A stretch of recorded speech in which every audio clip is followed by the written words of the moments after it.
இன்றைய வேதவசனம் ஆகஸ்ட் 18.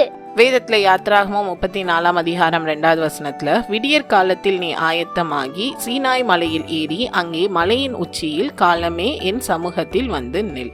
ஆண்டவர் இங்க மோசையை ப்ரிப்பேர் ஆகி ஆண்டவரை சந்திக்கிறதுக்காக வர சொல்கிறாங்க. ஸோ விடியற் காலத்தில் நீ ஆயத்தமாகி என்ன பண்ணணும், சீனாய் மலையில் ஏறி மலையோட உச்சியில் என் முன்னாடி நில்லு அப்படின்னு சொல்கிறாங்க.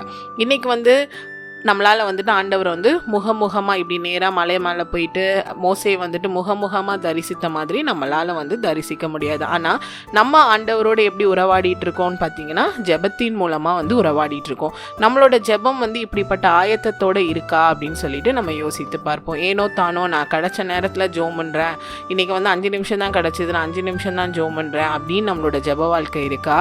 இல்லைனா சரியாக ஒரு நேரத்தை நம்ம குறிப்பிட்டு அந்த நேரத்தில் தினந்தோறும் ஆண்டவருடைய சமூகத்தில் அமர்ந்து நம்ம ஜெபிக்கிறவர்களாக காணப்படுறோமா அப்படின்னு சிந்தித்து பார்ப்போம். மோஸ்ட்லி ஆண்டவர் அறிஞ்ச எல்லாரோட வாழ்க்கையிலையும் ஜெபம் இருக்கும். ஆனால் அந்த ஜெபம் ஒரு ஃபார்மாலிட்டிக்கு நம்ம பண்ணுறவங்களா காணப்படுறோமா, இல்லைனா தேவனோடு உள்ள ஒரு ஐக்கியத்தோடு நம்ம அந்த ஜெபத்தை பண்ணுறவங்களா காணப்படுறோமா அப்படின்றது ரொம்பவே முக்கியம். ஸோ இந்த நேரத்தில் நீங்கள் சிந்தித்து பாருங்கள், உங்களோட ஜெப வாழ்க்கை எப்படி இருக்குது அப்படின்னு சொல்லிட்டு. ஒருவேளை நீங்கள் கடமைக்கு ஜெபிக்கிறவர்களாக காணப்பட்டீங்கன்னா உங்களோட வாழ்க்கையை மாற்றிக்கொள்ளுங்க. உங்களோட வாழ்க்கையில் அதிகாலையில் தேவனுடைய சமூகத்தில் அமர்ந்து உங்களால் ஆரம்பிங்க.